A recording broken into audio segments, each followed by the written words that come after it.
আমাৰ ছাত্ৰ ছাত্ৰী আৰ্টছ পঢ়ক সায়েন্স পঢ়ক যদি আজি বহল সমাজৰ লগত আমি আগুৱাই যাব লাগে আমি আৰ্টিফিশিয়াল ইন্টেলিজেন্সৰ দৰে আমি ইন্ডাষ্ট্ৰি 4.0 লগত বা যি ফিউচাৰ ইন্ডাষ্ট্ৰিৰ লগত আমি নিজক জড়িত কৰিব লাগিব ৰাষ্ট্ৰীয় শিক্ষা নীতিয়ে সেইভাবে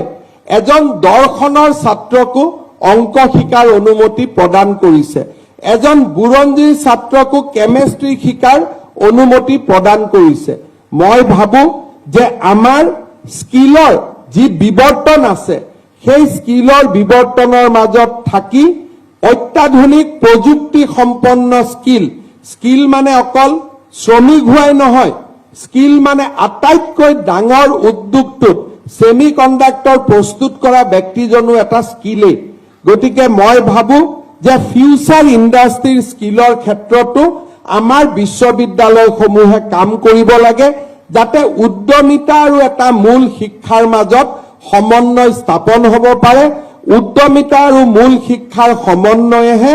আমাৰ শিক্ষা জগতখনক ধুনীয়া কৰিব আমাৰ ছাত্ৰ ছাত্ৰী আৰ্টছ পঢ়ক সায়েন্স পঢ়ক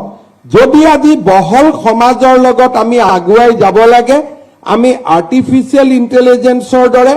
আমি ইন্ডাষ্ট্ৰি 4.0 লগত বা যি ফিউচাৰ ইন্ডাষ্ট্ৰিৰ লগত আমি নিজক জড়িত কৰিব লাগিব ৰাষ্ট্ৰীয় শিক্ষা নীতিয়ে সেইভাবে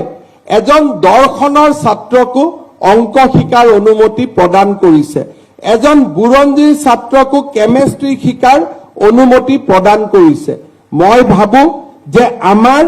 স্কিলৰ যি বিবৰ্তন আছে সেই স্কিলৰ বিবৰ্তনৰ মাজত থাকি অত্যাধুনিক প্ৰযুক্তি সম্পন্ন স্কিল মানে অকল শ্ৰমিক হোৱাই নহয়